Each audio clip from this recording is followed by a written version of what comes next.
Hi friends, welcome back to tech railway.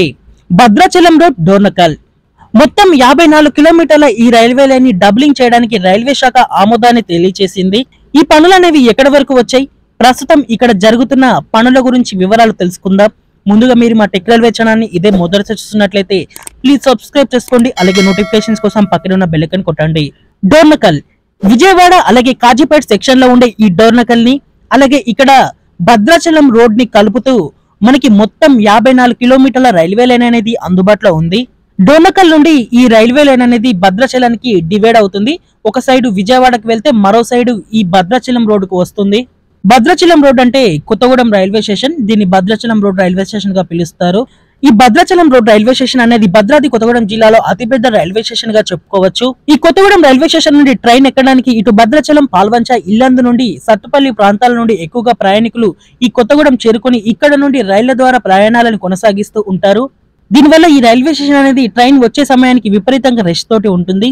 ఇక్కడ నుండి ప్రారంభమయ్యే ప్రతి ట్రైన్ కూడా ప్రయాణికులతో రద్దీగా నిండుతుంది. కానీ ఈ డోర్నకల్ భద్రాచలం మధ్యలో ప్రయాణించే ప్రయాణికులకి ఇబ్బందులు అనేవి తప్పట్లేదు. ఎందుకంటే ఈ కొత్తగూడెం అనేది సింగరేణి ప్రాంతం, ఇక్కడ నుండి బొగ్గు అనేది ఎక్కువగా ఈ డోర్నకల్ మీదుగా ఇతర ప్రాంతాలకు వెళ్తూ ఉంటుంది. దీనివల్ల ఈ రూట్ లో ప్రతిరోజు 100 గూడ్స్ ట్రైన్స్ వరకు ప్రయాణిస్తూ ఉంటాయి. అందులో ఈ ప్యాసింజర్ రైళ్లు కూడా 5 రైళ్లు 10 ట్రిప్పులుగా ప్రయాణించడంతో మొత్తం 110 రైళ్లు అనేవి ఈ ఒక సింగిల్ ట్రాక్ మీద నిత్యం ప్రయాణించడంతో ఇక్కడ ఎక్కువగా ట్రాఫిక్ ఇబ్బందులు అనేవి వస్తున్నాయి. దీనివల్ల గూడ్స్ ట్రైన్సే కాదు, ప్యాసింజర్ రైళ్లు కూడా డిలేగా ప్రయాణిస్తున్నాయి. అలాగే ఇప్పుడు ఈ నల్గొండ ప్రాంతంలో అక్కడ థర్మల్ విద్యుత్ కేంద్రం అనేది నిర్మిస్తున్నారు. ఇప్పుడు అక్కడికి బొగ్గు అనేది కావాలి, దాన్ని ఈ కొత్తగూడెం నుండి తీసుకొని వెళ్ళాలి. ఈ కొత్తగూడెం నుంచి వచ్చే బొగ్గుని డోర్నకల్ తర్వాత డోర్నకల్, మోటమర్రి, విష్ణుపురం మీదుగా దీన్ని మిర్యాలగూడ ప్రాంతానికి తీసుకొని వెళ్ళవలసి ఉంటుంది ఈ బొగ్గుని. ఇంకా ఈ రైళ్లు కూడా పెరిగితే మొత్తం 110 రైళ్లకి తోడు మరో 10 రైళ్లు పెరిగినా కూడా 120 రైళ్ల వరకు ఇక్కడ సంఖ్య అనేది పెరుగుతుంది. ఇక్కడ ట్రాఫిక్ క్లియరెన్స్ అనేది అంత ఈజీ కాదని భావించిన రైల్వే శాఖ ఇక్కడ డబులింగ్ కి ఆమోదాన్ని తెలియచేయడం జరిగింది. ఇప్పుడు ఈ డబులింగ్ కూడా అతి తొందరగా జరిగేలాగా బడ్జెట్ ని కూడా ఇక్కడ రిలీజ్ చేయడం జరిగింది.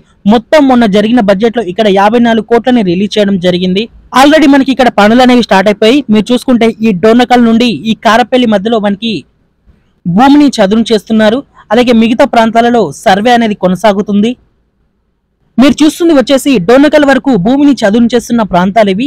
ఇది మనం మొన్న ప్రయాణించినప్పుడు ఇక్కడ షూట్ చేసిన వీడియో ఇది. సో పనులు అనేవి వేగంగానే జరుగుతున్నాయి. ఈ నల్గొండ ప్రాంతాల్లో థర్మల్ విద్యుత్ కేంద్రం అనేది ప్రజలకి అందుబాటులోకి వచ్చేలోపే ఈ రైల్వే లైన్ ని డబులింగ్ కంప్లీట్ చేసి దీంట్లో బొగ్గు రవాణా అనేది ప్రారంభించాలని భావిస్తున్నారు.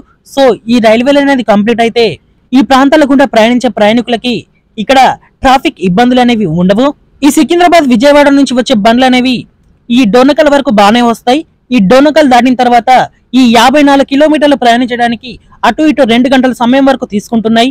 ఈ డబులింగ్ వల్ల ప్రయాణికులకి ఇటువంటి ఇబ్బందులు అనేవి ఉండవు. అలాగే ఇదే రైల్వే లైన్ లో కొత్తగా గాంధీపురం రైల్వే స్టేషన్ నిర్మించడం జరిగింది.